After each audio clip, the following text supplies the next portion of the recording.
Hello everyone, welcome তোমাদের সবাইকে নতুন একটি ব্লগ ভিডিওতে। আশা করি তোমরা সবাই খুব ভালো আছো। অনেকদিন পর আবার একটা ব্লগ ভিডিও তোমাদের সাথে শেয়ার করছি। যেদিনের ব্লগটা শেয়ার করছি সেদিন ছিল শনিবার। রাজার বাবা আর রাজা দুজনেরই ছুটি ছিল। দুপুরবেলায় বাড়িতে জমিয়ে খাওয়া দাওয়া করার পর একটু রেস্ট নিয়ে বিকেলের দিকে আমরা বেরিয়ে পড়েছিলাম বাইরে ঘুরতে বেড়ানোর উদ্দেশ্যে। বাড়ি থেকে বেরোনোর পর দেখি সন্ধে হয়ে এলো। কোথায় যাব সেটা ঠিক করতে পারছিলাম না, তাই আমরা স্কুটি নিয়ে এদিক ওদিক কিছুক্ষণ ঘোরার পর আমাদের চোখ পড়ল রাস্তার পাশে এই ফুচকাওয়ালার দিকে। যতই বাড়িতে ফুচকা তৈরি করে খাই না কেন, রাস্তার পাশে দাঁড়ানো এই ফুচকাওয়ালার থেকে ফুচকা খাওয়ার টেস্ট কিন্তু পুরো আলাদা। দেখো কত সুন্দরভাবে আলুর পুরটাকে হাতে করে মেখে রেডি করছে। আর এখানে একটা জিনিস আমার খুব ভালো লাগলো, সেটা হলো ফুচকাওয়ালা যে হাতে করে পুরটা মাখছে তা নয়, হাতে কিন্তু গ্লাভস পরে আছে।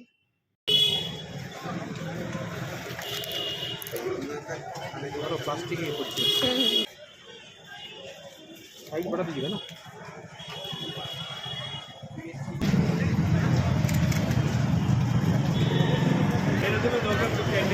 ফুচকার সাইজগুলো যেমন বড়, খেতেও কিন্তু বেশ ভালো। এখানে আবার ফুচকার দাম একটু কম, 10 টাকায় 3টে ফুচকা। ফুচকা দোকানের পাশে একটা জামা কাপড়ের দোকান ছিল। বাড়ির কারোর জন্যই পুজোর শপিং এখনো করা হয়নি, তাই ভাবলাম একবার ঘুরে দেখা যাক যদি পছন্দ হয়। জামা কাপড় তো একদম পছন্দ হলো না, কোয়ালিটি একদমই ভালো নয়। তারপরে আমরা চলে এলাম ডিমার্টে। ডিমার্টের বাইরে বিভিন্ন খাবার বিক্রি হয়, তার মধ্যে ছিল পপকর্ন। রাজা তো পপকর্ন খাবে বলে ওর বাবাকে বলল। এই হলো পপকর্নের দোকান, দামও কিন্তু খুব কম। এই পপকর্নের প্যাকেটটার দাম নিল 15 টাকা। ভাবলেই অবাক লাগে, আইনক্সে এক প্লেট পপকর্নের দামই 400-500 টাকা। সিনেমা হলে যে কি হারে ওরা লাভ করে এর থেকেই বোঝা যায়। রাজা তো পপকর্ন খেতে স্টার্ট করে দিয়েছে, তার সাথে আমরাও খেলাম।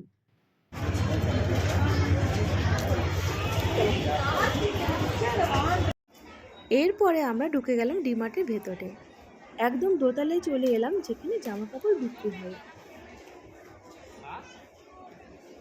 অনেকক্ষণই ঘোরাঘুরি করে দেখলাম, কিন্তু আমাদের খুব একটা পছন্দ হলো না।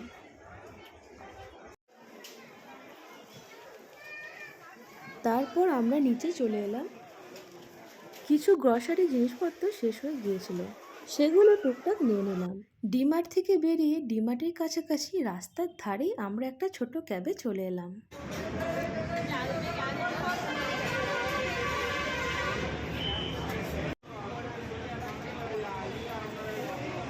দোকানটা রাস্তার ধারে ছোট হলেও বেশ ভালো ভিড় হয়। এই দেখো মেনু কার্ড।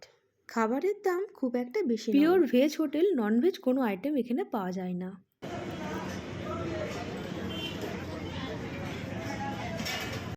ফার্স্টে রাজার জন্য এক প্লেট ইডলি অর্ডার করেছিলাম। ইডলি খেতে রাজা তো খুব ভালোবাসে, আর সেদ্ধ জিনিস তো সেরকম কোনো ক্ষতি হয় না। আর আমাদের জন্য অর্ডার করেছিলাম গরম গরম গোবি মাঞ্চুরিয়ান। দেখো চলে এসছে আমার টেবিলের সামনে, আর সাথে ছিল গরম গরম স্যুপ। চলো স্যুপটা খেয়ে দেখা যাক কেমন লাগে। খেতে বেশ ভালো, কিন্তু খুব ঝাল। এর সাথে আমরা অর্ডার করেছিলাম মশালা কুলচা, তারপর গাজরের হালুয়া। খেতে খেতে এত ব্যস্ত ছিলাম যে মশালা কুলচাটার ভিডিও করতে ভুলেই গেলাম। প্রতিবারই দেখেছি খাওয়ার সময় আমার কিছু ভিডিও করা হয়, আবার কিছু ভিডিও করার কথা একদমই ভুলে যাই। খাওয়া দাওয়া আমাদের কমপ্লিট, এরপর বাড়ি যাওয়ার পালা। রাজা তো হেলমেট পরে রেডি। এখানেই শেষ করলাম। এতক্ষণ আমার সাথে থাকার জন্য তোমাদের অনেক ধন্যবাদ। সকলেই খুব ভালো থেকো। দেখা হচ্ছে পরের ভিডিওতে। শুভরাত্রি, টাটা।